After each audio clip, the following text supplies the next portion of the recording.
عزیز ناظرین و سامعین، پادری لوتھر فیاض سیمول آپ کی خدمت میں سلام عرض کرتا ہے۔ میں نے ناظرین کو اور سامعین کو مخاطب کیا ہے کیونکہ مجھے یقین ہے کہ کچھ لوگ ہیں جو کہ میرے ساتھ تصویری رابطے میں قائم ہیں اور کچھ لوگ ہیں جو کہ تصویری رابطے میں تو نہیں لیکن سمعی رابطے میں قائم ہیں، یعنی کچھ دیکھ رہے ہیں مجھے اور کچھ سن رہے ہیں۔ چنانچہ میں آپ دونوں قسم کے جو ناظرین ہیں اور سامعین ہیں انہیں سلام عرض کرتا ہوں اور دعا کرتا ہوں کہ آپ خداوند میں سلامت رہیں اور خداوند میں شادمان رہیں۔ میں آپ کے ساتھ مل کر پاک کلام کی کچھ باتوں کو شیئر کرنا چاہتا ہوں اور اس کے لیے میں آپ کی خدمت میں تلاوت کروں گا 2 تیموتھیوس اور اس کا 2 باب، اس کی 14 آیت سے لے کر 19 آیت تک۔ 2 تیموتھیوس اس کا 2 باب اور اس کی 14 آیت سے لے کر 19 آیت تک یوں ہے۔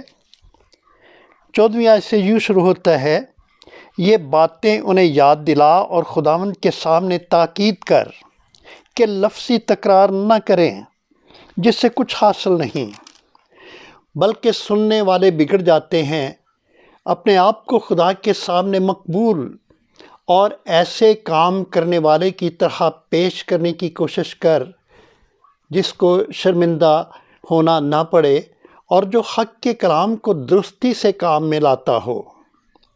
لیکن بیہودہ بکواس سے پرہیز کر، کیونکہ ایسے شخص اور بھی بے دینی میں ترقی کریں گے اور ان کا کلام آکلہ کی طرح کھاتا چلا جائے گا۔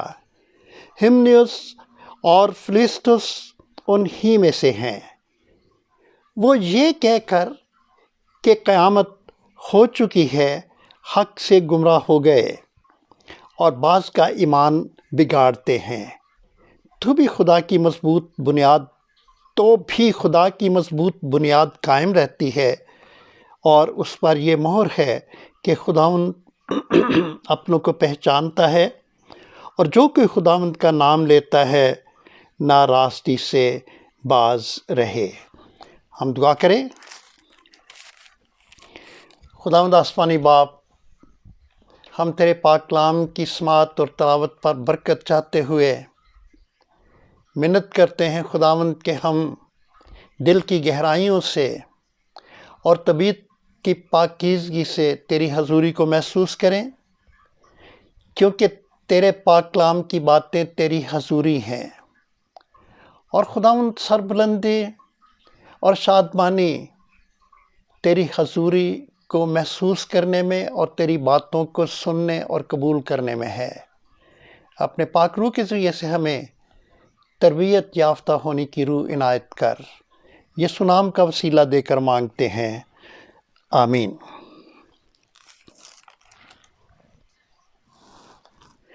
خداوند میں میرے عزیز ناظرین اور سامعین، میں آپ کو تاریخ کے بلکہ بحری تاریخ کے 2 بڑے مشہور واقعات بتانا چاہتا ہوں۔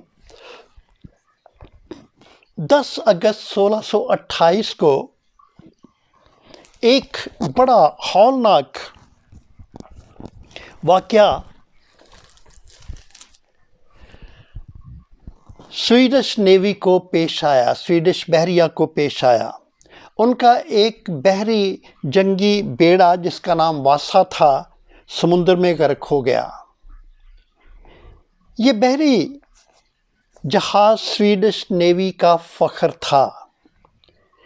اس بحری جہاز کو بنانے کے لیے وہ مسلسل 2 سال تک محنت کرتے رہے اور جب اسے پہلی مرتبہ اسٹاک ہوم کے ہاربر سے سمندر میں اتارا گیا تو زیادہ نہیں، صرف 1 میل چلنے کے بعد چند منٹوں میں سمندر میں ڈوب کر غرق ہو گیا۔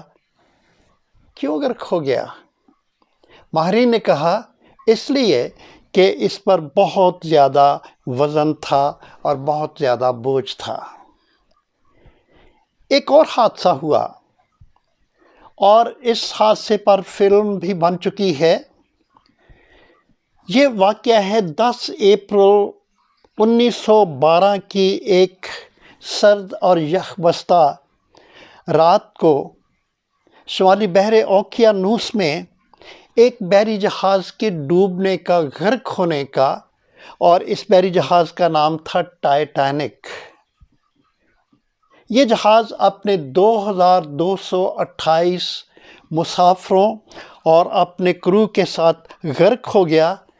صرف چند یعنی 2228 میں سے 705 لوگوں کو بمشکل بچایا جا سکا۔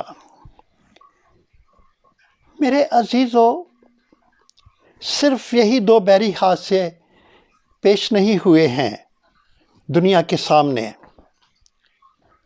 جن کو بڑا ہولناک بحری حادثے کہا جا سکتا ہے، مگر اور بھی بہت سے جہاز آج تک غرق ہو رہے ہیں۔ جیسے کہ ایک بڑا مشہور واقعہ تھا انڈویا ڈوریا، لوزیتانیہ، ایڈمنڈ فٹس جیرلڈ اور دیگر چھوٹے بڑے جہاز جو کہ ماضی میں غرق ہوئے اور آج تک غرق ہوتے رہے ہیں۔ ایک لمبی لسٹ ہے، جو بیان کرنا چاہیں گے تو اس کو ایک وقت چاہیے۔ نہ صرف یہ بحری جہاز بلکہ اکثر ہوائی جہازوں کا جو حادثے کا ایک سلسلہ ہے وہ بھی دیکھنے میں اور سننے میں آتا ہے۔ حال ہی میں شاید ایک ہفتے کے اندر پاکستان فضائیہ کا ایک جو ٹریننگ کا جہاز تھا وہ بھی گر کر تباہ ہو گیا ہے۔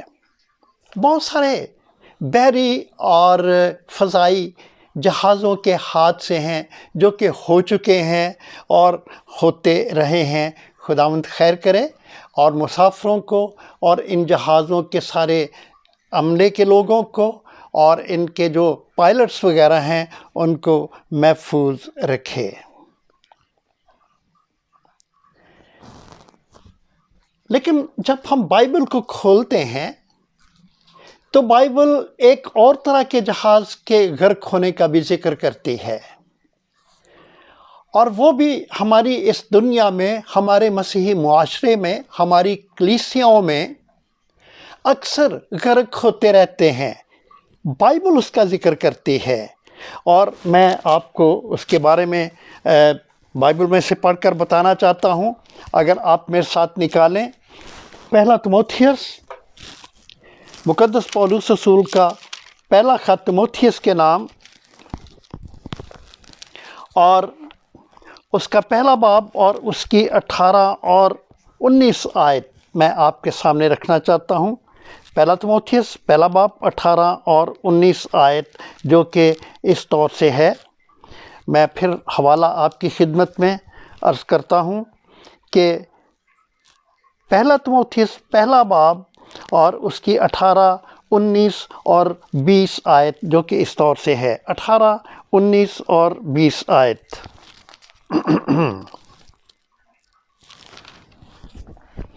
لکھا ہے، اے فرزند تیموتھیوس، ان پیشن گوئیوں کے موافق جو پہلے تیری بابت کی گئی تھیں، میں یہ حکم تیرے سپرد کرتا ہوں، تاکہ تو ان کے مطابق اچھی لڑائی لڑتا رہے اور ایمان اور اس نیک نیت پر قائم رہے جس کو دور کرنے کے سبب سے بعض لوگوں کے ایمان کا جہاز غرق ہو گیا۔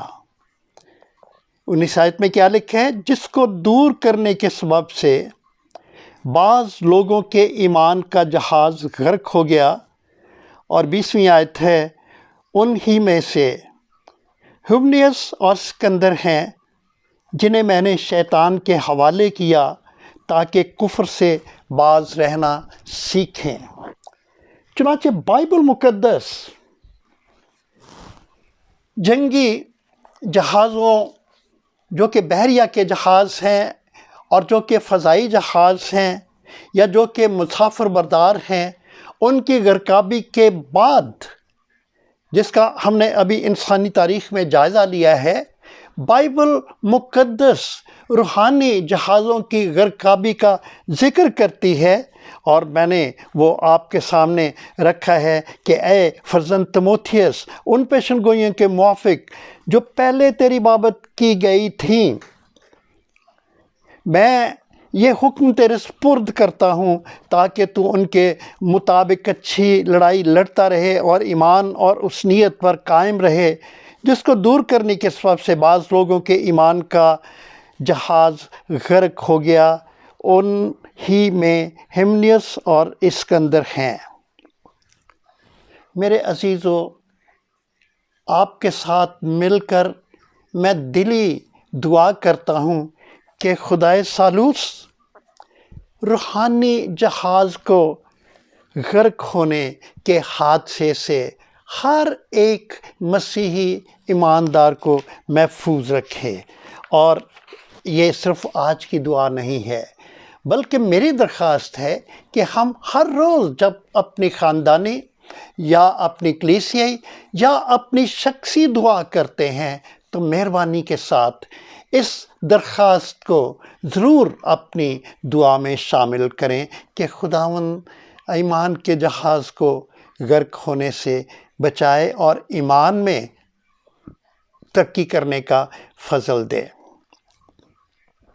یہ جو دو آیات آپ کے سامنے میں نے رکھی ہیں، پڑھی ہیں ہم نے، پہلا تیموتھیوس اور اس کا پہلا باب 18 اور 19 آیت، تو 18، 19 اور 20 آیت، اس کے مطابق ہم تھوڑا سا غور کریں گے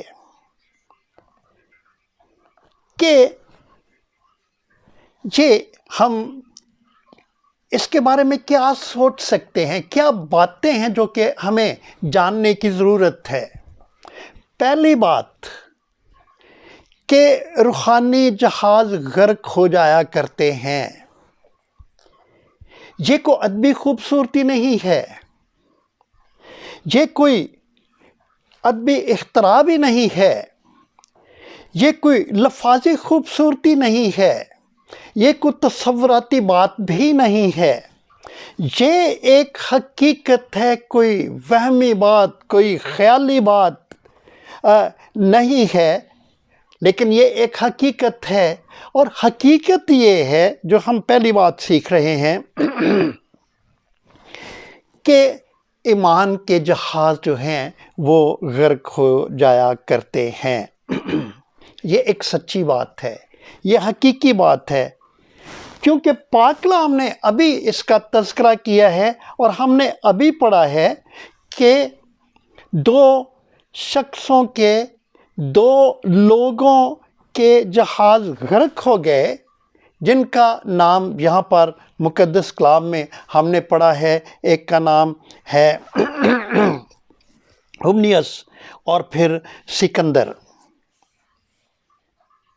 یہ دونوں شخص، اگر آپ اس پورے بیان کو پڑھیں مہربانی کے ساتھ، اپنی فرصت میں ضرور پہلا تیموتھیوس اور دوسرا تیموتھیوس پڑھیں، ضرورت نہیں ہے کہ ایک دو باب پڑھیں بلکہ پورا باب پڑھیں، بلکہ پورا یہ خط پڑھیں، تو آپ دیکھیں گے کہ یہ جن کا نام یہاں پر لیا گیا ہے، یہ کلیسیا کے اندر بڑے سرگرم لوگ تھے۔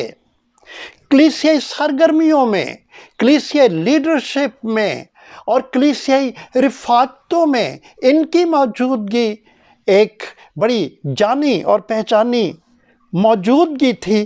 یہ حق پر، یہ ایمان پر قائم تھے، لیکن کیا ہوا؟ یہ آہستہ آہستہ گمراہ ہونا شروع ہو گئے اور ان کے ایمان میں بگاڑ پیدا ہونا شروع ہو گیا، آہستہ آہستہ۔ اور ہم دوسرا تیموتھیوس دوسرا باب 17ویں آیت میں پڑھتے ہیں کہ ان کا کلام آکلہ کی طرح کھاتا چلا جائے گا۔ جب یہ بگاڑ پیدا ہوتا ہے تو یہ آکلہ کی طرح کھاتا جاتا ہے۔ آیت یہی کہتی ہے کہ ان کا جہاز غرق ہوا، انہوں نے ایمان کو، نیت کو چھوڑ دیا، جھوٹی تعلیم پہلے خود لی پھر دینا شروع ہو گئے، اور یہ ہمنیس اور فلیتس